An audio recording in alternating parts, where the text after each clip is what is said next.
Everybody, welcome back to our channel.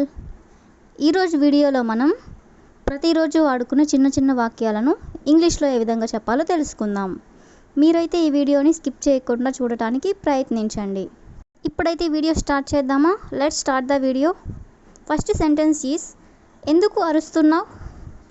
ఎందుకు అరుస్తున్నావు? దీన్ని మనం ఇంగ్లీష్లో why are you shouting? Next sentence is నాతో రావద్దు. ఇలా మనం అంటూ ఉంటాం కదా, దీన్ని మనం ఇంగ్లీష్లో డోంట్ కమ్ విత్ మీ అంటే నాతో రావద్దు అని. నెక్స్ట్ సెంటెన్స్ ఈస్ నేను సినిమాకి వెళ్ళాలి అనుకుంటున్నాను. నేను సినిమాకి వెళ్ళాలి అని అనుకుంటున్నాను. I want to go to movie. Next sentence is నా ఫోన్ ఎక్కడ ఉంది? మన ఫోన్ కనిపినప్పుడు మనం ఇలా అడుగుతూ ఉంటాం కదా, దీన్ని మనం ఇంగ్లీష్లో వేర్ ఈస్ మై ఫోన్ అంటే నా ఫోన్ ఎక్కడ ఉంది అని. నెక్స్ట్ సెంటెన్స్ ఎందుకు ఏడుస్తున్నావు? ఏడవకు. ఎవరైనా ఏడుస్తుంటే ఎందుకు ఏడుస్తున్నావు, ఏడవకు అంటూ ఉంటాం కదా, దీన్ని మనం why are you crying? Don't cry. Next one నన్ను అర్థం చేసుకోవడానికి ప్రయత్నించు. నన్ను అర్థం చేసుకోవడానికి ప్రయత్నించు. ట్రై టు అండర్స్టాండ్ మీ అంటే నన్ను అర్థం చేసుకోవడానికి ప్రయత్నించు అని. నెక్స్ట్ వన్ అక్కడికి వెళ్ళవద్దు. అక్కడికి వెళ్ళవద్దు. దీన్ని మనం ఇంగ్లీష్లో డోంట్ గో దేర్ అంటే అక్కడికి వెళ్ళవద్దు అని. నెక్స్ట్ సెంటెన్స్ ఈస్ మీరు పాఠశాలకి వెళ్తున్నారా? మీరు పాఠశాలకు వెళ్తున్నారా? Are you going to school? Are you going to school? Next one నాతో ఎందుకు రావు? దీన్ని మనం ఇంగ్లీష్లో why don't you come with me అంటే నాతో ఎందుకు రావు అని. నెక్స్ట్ సెంటెన్స్ ఈస్ విచిత్రంగా ప్రవర్తించకు. విచిత్రంగా ప్రవర్తించకు. Don't behaves like crazy. Don't behaves like crazy. Next one నాతో వాదించవద్దు. మనతో ఎవరైనా వాదిస్తూ ఉంటే మనం ఇలా అంటూ ఉంటాం కదా, దీన్ని మనం డోంట్ ఆర్గ్యూ విత్ మీ అంటే నాతో వాదించవద్దు అని.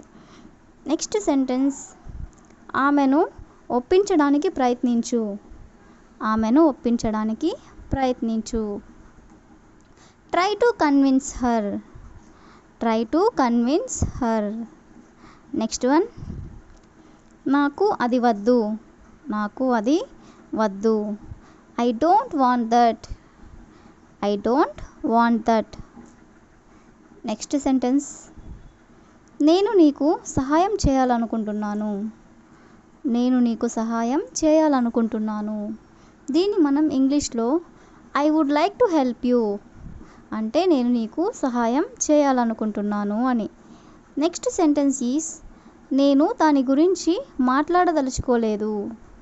నేను దాని గురించి మాట్లాడదలుచుకోలేదు. I don't want to talk about it. I don't want to talk about it. Next one వాళ్ళు ఎందుకు అరుస్తున్నారు? ఎవరైనా అరుస్తూ ఉంటే మనం ఇలా అడుగుతూ ఉంటాం కదా, వాళ్ళు ఎందుకు అరుస్తున్నారు అని. దీన్ని మనం వై ఆర్ దే షౌటింగ్ అంటే వాళ్ళు ఎందుకు అరుస్తున్నారు అని. నెక్స్ట్ సెంటెన్స్ ఈస్ నన్ను గుర్తుపట్టావా? నన్ను గుర్తుపట్టావా? Do you remember me? Do you remember me? Next one నువ్వు ఇక్కడికి ఎలా వచ్చావు? నువ్వు ఇక్కడికి ఎలా వచ్చావు? How did you come here అంటే నువ్వు ఇక్కడికి ఎలా వచ్చావు అని. నెక్స్ట్ సెంటెన్స్ వాళ్ళు రావడానికి ఇష్టపడరు. వాళ్ళు రావడానికి ఇష్టపడరు. They don't want to come అంటే వాళ్ళు రావడానికి ఇష్టపడరు అని. నెక్స్ట్ సెంటెన్స్ మీరు మీ స్నేహితులను ఆహ్వానించారా? మీరు మీ స్నేహితులను ఆహ్వానించారా? దీన్ని మనం ఇంగ్లీష్లో did you invite your friends అంటే మీ స్నేహితులను మీరు ఆహ్వానించారా అని. నెక్స్ట్ సెంటెన్స్ నాకు కూల్ డ్రింక్స్ అంటే ఇష్టం ఉండదు. మనం ఇలా చెప్తూ ఉంటాం కదా, దీన్ని మనం I don't like cool drinks అంటే నాకు కూల్ డ్రింక్స్ అంటే ఇష్టం ఉండదు అని. నెక్స్ట్ సెంటెన్స్, అది నాకు ఏమాత్రం ప్రయోజనం ఉండదు అంటే దానివల్ల నాకు ఎలాంటి ఉపయోగం ఉండదు అనేదాన్ని మనం ఇంగ్లీష్లో that would not benefit me at all అంటే ఏమాత్రం నాకు ఉపయోగం ఉండదు అని. నెక్స్ట్ సెంటెన్స్, మేము కొత్త బట్టలు కొన్నాము. మేము కొత్త బట్టలు కొన్నాము. We bought new clothes. We bought new clothes. Next one, నేను ఈ పని చేయాలి. నేను ఈ పని చేయాలి. I have to do this work. I have to do this work. Next sentence, ఇక్కడి నుండి వెళ్ళిపో. ఇక్కడి నుండి వెళ్ళిపో. గెట్ అవే ఫ్రమ్ హియర్ అంటే ఇక్కడి నుండి వెళ్ళిపో అని.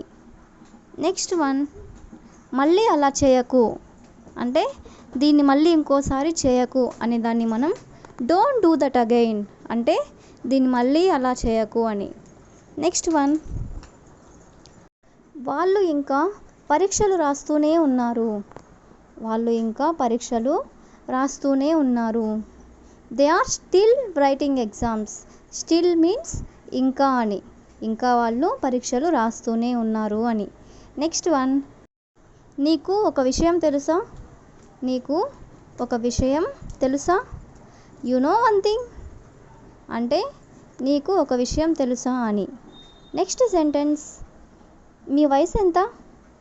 ఎవరినైనా మనం ఇలా అడుగుతూ ఉంటాం కదా, దీన్ని మనం ఇంగ్లీష్లో హౌ ఓల్డ్ ఆర్ యూ అంటే మీ వయసు ఎంత అని.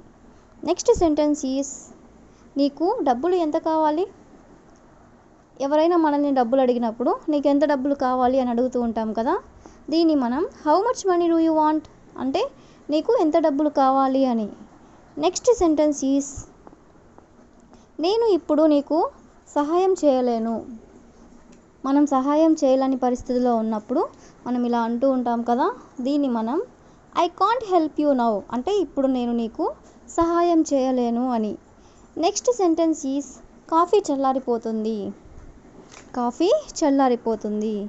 దీన్ని మనం ఇంగ్లీష్లో కాఫీ ఈజ్ గెటింగ్ కోల్డ్ అంటే కాఫీ చల్లారిపోతుంది అని.